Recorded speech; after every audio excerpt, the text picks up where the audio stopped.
जय मसी सबैजनालाई साथीहरू है म तपाईहरुलाई चाहिँ हाम्रो भ्यू पोइन्ट देखाउन गइरहेको छु यहाँ हेर्नुस् न तपाईहरुले यो जग्गा त तपाईले मेरो भिडियोमा प्राय देख्नु भइसकेको होला है तर पनि यो चाहिँ हाम्रो नयाँ बनाउँदैछ जहाँ तपाईहरुले बसेर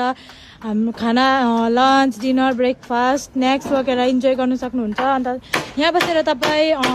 नखाए पनि रिल्याक्स बसेर आएर रिल्याक्स गर्दा मात्रै हुन्छ चिया कफीको साथमा ग्रिन टीहरु सबै पाउँछ तपाईहरुले के खानु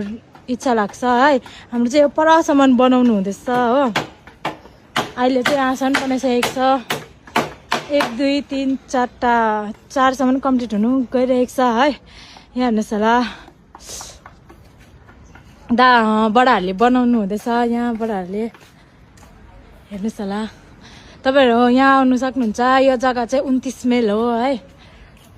तपाईहरु यहाँ आएर यहाँ पिछाडी देख्नु भइरहेको छ होला नेपाली पनि बोल्न सक्दिनँ साथीहरु यहाँ हाम्रो रेस्टुरेन्ट हो यहाँ आएर तपाईहरुले के खानुहुन्छ यहाँ खोलाहरु पनि जाने बाटोहरु छ है यहाँबाट तपाईहरु यहाँबाट जानु सक्नुहुन्छ खोलाहरु घुमेर आउनु सक्नुहुन्छ यहाँ हेर्नुस् होला हाम्रो भ्यूज इन्जोय गर्नुहोस् प्रायलाई थाहा छ यो जग्गा कुन चाहिँ हो भनेर तर नचिन्नेहरूलाई चाहिँ म भनिदिन्छु यो जग्गा चाहिँ 29 माइल हो टिस्टा गेलखोला त्यहाँदेखि 29 माइल आउँछ NS10 तपाईहरुलाई थाहा छ होला NS10 हो त्यहाँबाट आउन सक्नुहुन्छ यहाँ सिक्किम जाँदा सिलगढी जाँदा भेट्छ हो साथीहरु आएर तपाईहरु यहाँ भिजिट गर्न सक्नुहुनेछ सो आजको मेरो भिडियो यति नै साथीहरु मेरो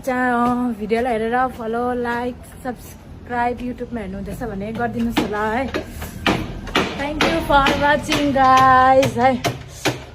Bye bye. See you in my next video. Kamsahamnida.